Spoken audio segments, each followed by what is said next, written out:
Very good morning to every one of you. Everyone can hear me? Okay, that's good. Now, when CCH approached me first to write the guide on withholding tax in Singapore, I was very excited. I was very happy for three reasons. The first reason is that there was no such product or book in the market.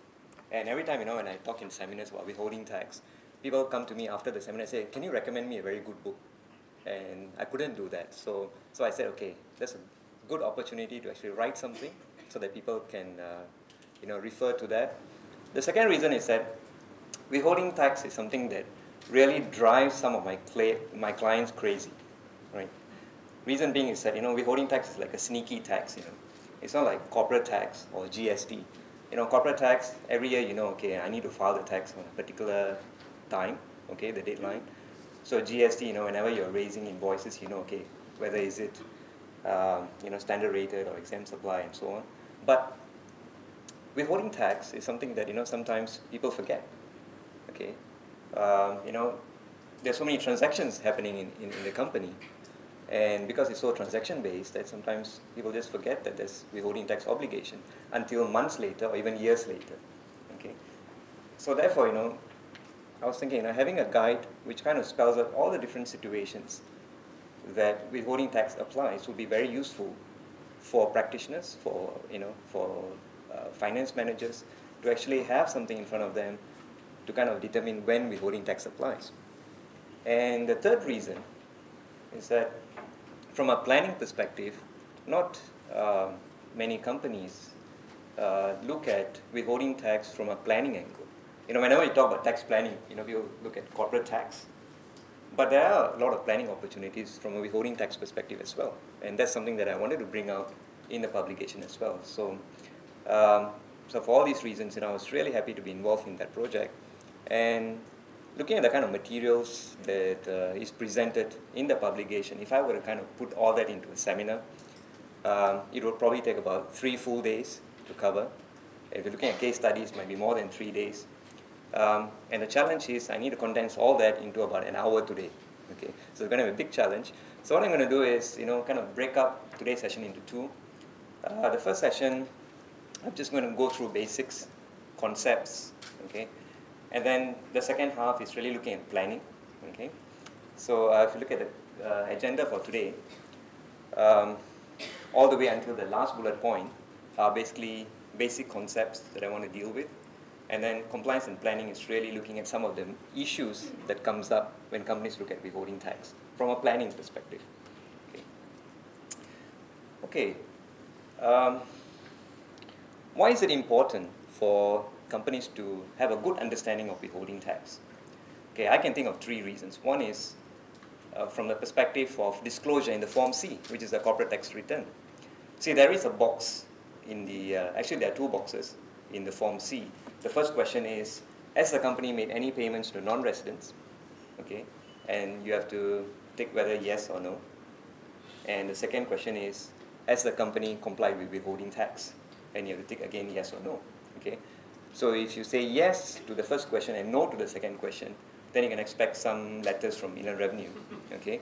But if you tick yes to both the questions, then it means that the company is actually representing that, yes, you understand that what are the transactions that have withholding tax and that you have complied with. And therefore, that is a very important declaration in the Form C. The second reason is to avoid penalties for non-compliance. Okay, so there's a penalty of up to 20% of tax not paid, and that could be a big savings, especially if you're looking at because withholding tax is so transaction-based. If you're making a payment, recurring payment month after month after month, and if not withhold tax, that the penalties can snowball very, very quickly. Okay, so that's the second perspective. And lastly, see, a lot of the kind of contracts that companies enter into, some of it would stipulate that you, as the payer, has to bear the withholding tax. Okay, so in such situations, the withholding tax is actually a cost to you, and therefore, if you have an understanding of in what situations can you reduce withholding tax, or in what situations you can avoid withholding tax, then that is a real saving to the company. Okay, so therefore, these are the three key reasons, I would say, as to why we need to have a good understanding of the withholding tax system. So now going on to what is withholding tax. Now, before that, I just want to tell you a story. During the Roman times, okay, the Romans used to pass the burden of collecting tax to what they call tax farmers. Okay, so they would assign a particular area, okay, to an individual or a group, and then they will say, okay, this individual, you pay me the taxes for that group. Okay, sometimes there's bidding as well. Okay, and then that individual, once he pays the taxes to the king, then he goes around collecting taxes from the people within that area. So if he happens to collect more, then he makes money. Okay, of course, if he collects less, then he loses. So, so in Roman times, they probably the first instance of outsourcing, okay, the tax collection to a third party, and that's where because they call it tax farms. That's why now we say I farm out. So it has origins from there. And it's kind of similar, if you look at withholding tax, it's in a way the same, because the government is farming out the burden of collecting the tax to the person who's making the payment. So essentially, withholding tax is a tax that is deducted at source, and source means the person who's making the payment, right? And the second concept is that withholding tax is always a tax which is suffered by a non-resident who's deriving that income from Singapore. So it is not a tax which is suffered by the person who's making the payment, but it's rather a tax that is suffered by the non-resident who is deriving that income from Singapore. So if I were to put it, a kind of a useful definition, this is how I would summarize withholding tax. I would say it's a mechanism or a system by which the tax on certain types of income of a non-resident that is sourced in Singapore or deemed to be sourced in Singapore is deducted at source at a certain rate by the payer and remitted to the tax controller within a stipulated deadline. So that kind of sums up everything. And the words in red are the key, So the first is withholding tax is a mechanism, it's a system. Okay, just like the Roman times, okay, how they farm it out. So it's a system to collect the tax. Okay. Secondly, it must be a tax on income, because if it's a capital item, we don't tax capital, so it has to be on income. And the key thing is it must be of a non-resident. So if you're making a payment to a resident, there is no withholding tax. Certain countries like Indonesia and so on, there is withholding tax even when you make payments to residents. But in Singapore, no. Okay, it's only payments to non-residents. Okay, and the income must be sourced in Singapore, so that there must be a source in Singapore for that to be subject to withholding tax. And it's deducted at source at a certain rate. Why I say a certain rate? Because there are different rates that applies to different types of income. Okay. Then finally, it has to be, paid within a stipulated deadline. So if I were to put it in a diagrammatic form, okay, in terms of how to look at withholding tax, you always start with asking the question, am I making a payment to a non-resident? Okay, so that's a starting point. Then you look at, is the type of income that I'm making payment, is that subject to withholding tax, right? So that would be the second question, okay? Then the third is subject to tax in Singapore. So the question is, yes, it might be, it might be a type of income that is comes within the withholding tax legislation, but sometimes there could be exemptions. So it might not be subject to tax. So you need to determine whether is it subject to tax. And if it's subject to tax, then you have to determine the tax rate. What is the tax rate that's applicable? Okay. Then you look at the mechanism. When should I withhold? Okay. If I make the payment today, should I withhold today? If I receive an invoice, should I do a withholding now? Okay. And then determine when you need to make the payment to Inland Revenue. So that is basically the cycle, right? So if you answer the first question, okay, I'm making a payment to a resident, then straight away withholding tax does not apply anymore. Because the first question is, am I making a payment to a non-resident, right? Okay. So in developing,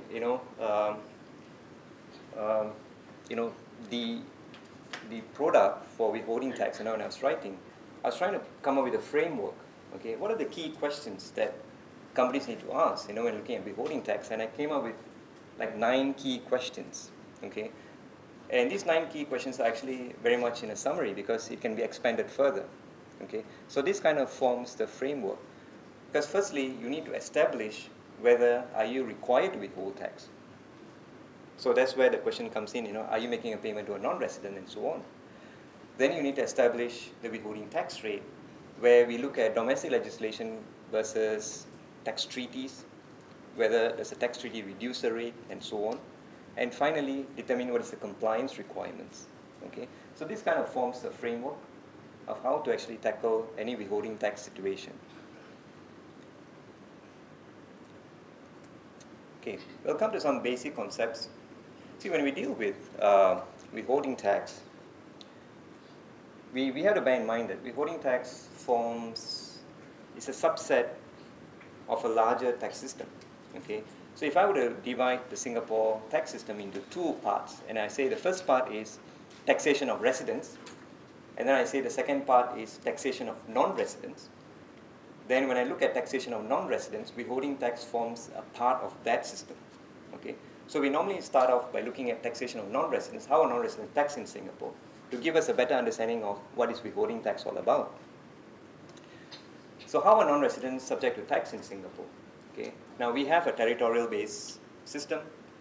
Only income that is derived in Singapore is subject to tax. So when we say derived from Singapore, it means that income must be sourced in Singapore. Okay. Now, what is sourced in Singapore is not really defined in the Income Tax Act. I always joke about how our Income Tax Act remains very thin. Okay. It's because there's not a lot of definitions inside there. Okay. So you don't really see a definition of what is source in Singapore, so we need to look at case law, right? So what has been decided in the courts about, what constitutes income sourced in Singapore. Now this is a very important concept because when we talk about withholding tax, a lot of times we are asking the question, is this income sourced in Singapore? And therefore, should withholding tax apply on that? Because if the income is not sourced in Singapore, then withholding tax does not apply on that. Okay, so it becomes very important. And when you look at source of income, there are several examples as to what has been decided in the courts. So if you look at dividend income, for example, if the company that paying the dividend income is incorporated in Singapore, then dividend income would be seen as being sourced in Singapore. If a rental property is located in Singapore, then the rental income would be considered sourced in Singapore and so on. So we need to look at every situation. So same thing with trading income. We look at whether the trading activities take place within Singapore in order to consider that income is sourced in Singapore. Okay? But looking at all the various things that has been decided in the courts, if you look at our Section 12 of the Income Tax Act, it basically says, regardless of what has been decided in the courts, these are the type of income that will be considered as source in Singapore. Okay?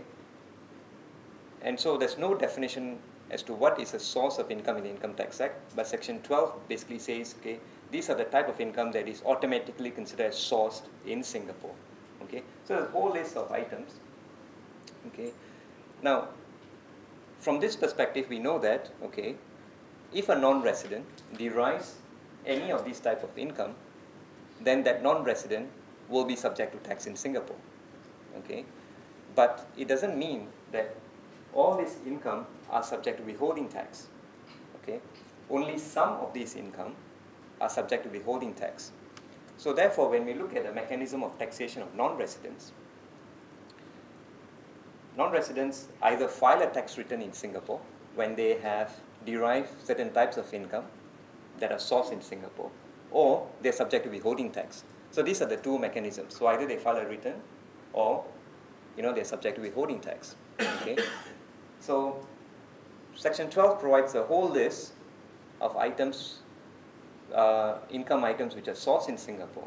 But then what Section 45 and 45A to 45H then basically says is that, okay, only these type of income that are considered to be sourced in Singapore are then subject to withholding tax.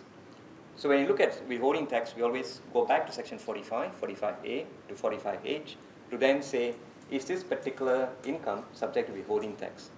Okay, so the characterization of the income, okay, must then fit within Section 45 in order for withholding tax to apply.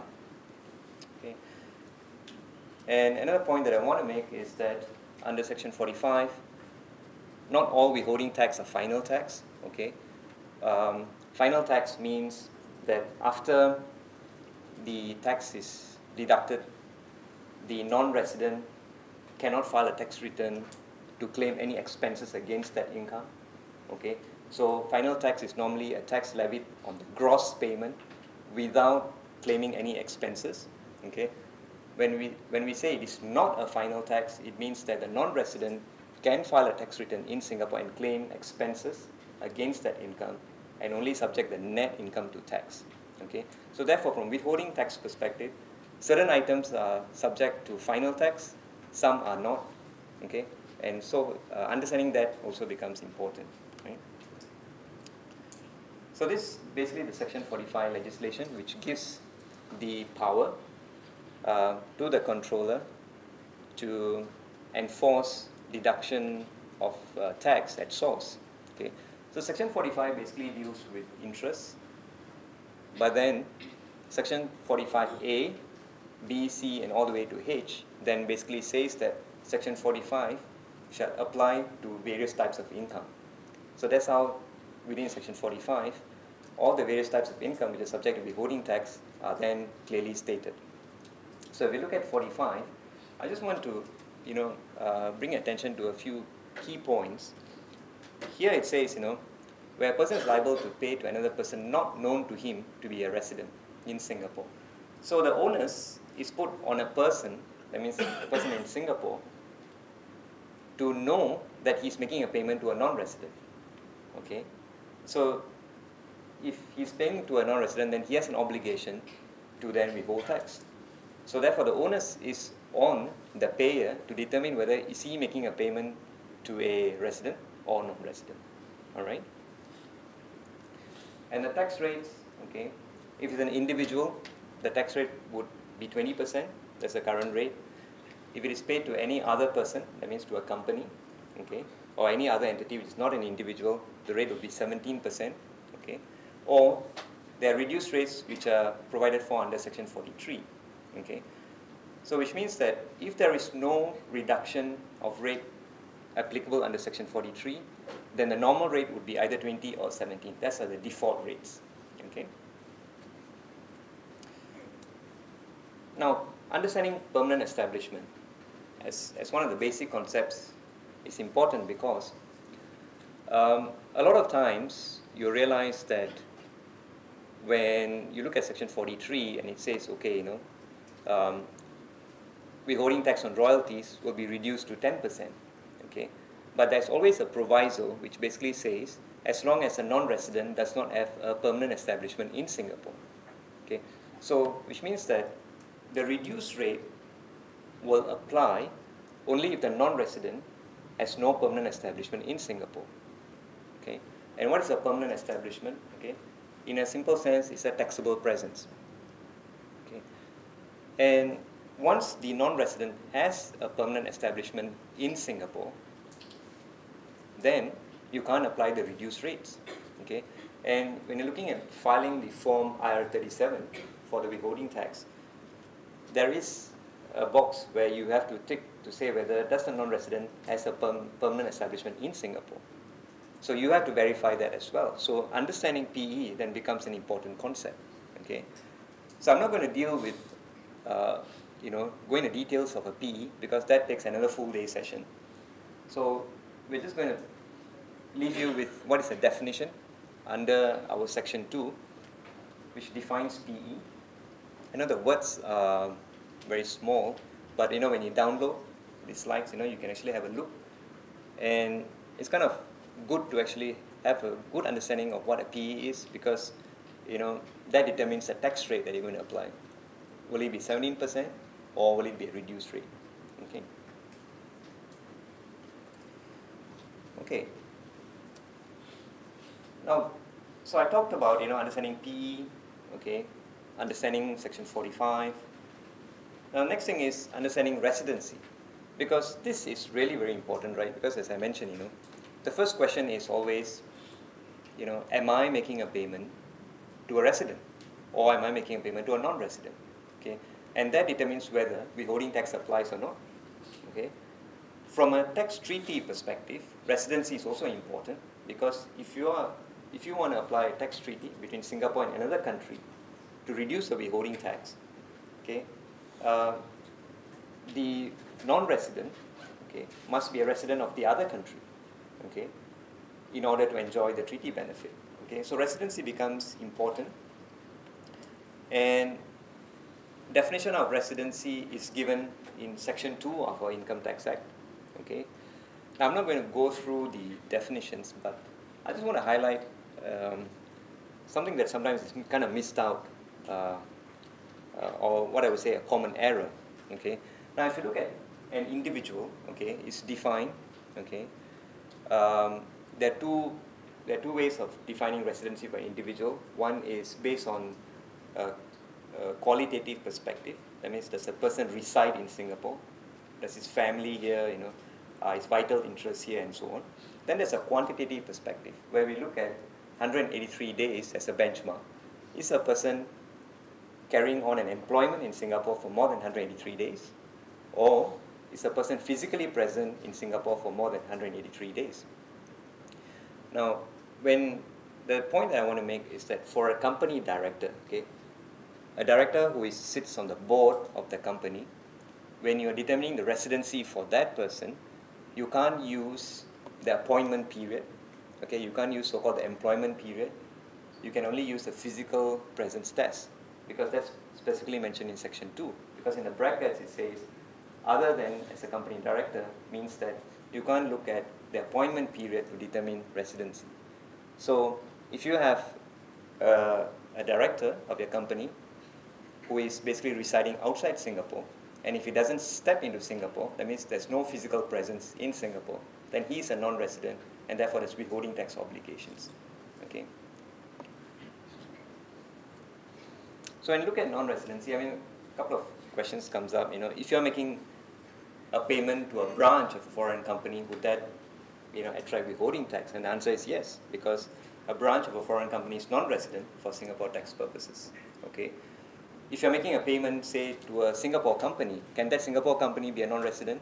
Yes, it's possible, because if the Singapore company's management and control is outside of Singapore, it is possible for even a Singapore incorporated company to be a non-resident. Okay. And then if you look at a foreign director, okay, who's exercised employment in Singapore for more than 183 days, is a director a resident?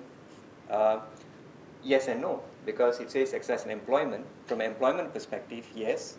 But if the director is also a company director, wearing two hats, okay, as an employee, yes, he's a resident, but as a board director, he might not be if he's physically not present for more than 183 days.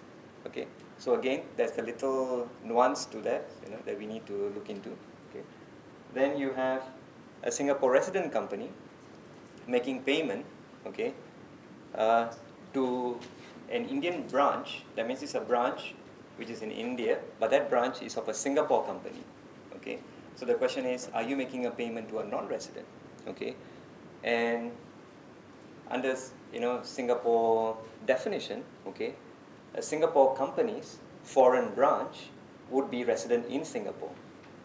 So although you are making a payment to a branch in India of a Singapore company, you're actually making a payment to a Singapore resident, and therefore withholding tax does not apply.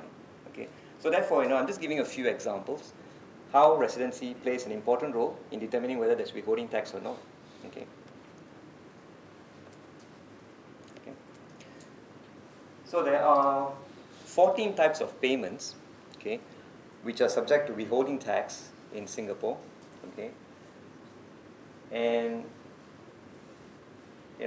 if you recall, under Section 12, there's a whole list of payments where non-residents are deemed to derive income from Singapore. So from there, it's distilled into 14. Okay. So as long as any payment falls within this, then there's withholding tax. Again, I split into two. On the left-hand side, I say it's types of income. Okay. On the right-hand side, it relates to who receives the income. So is it a non-resident professional, or is it a public entertainer, a director, and a junker promoter? Okay. So from that perspective, you know, it doesn't matter what is the income, it looks at who is the recipient. Okay. Okay. And okay, so this table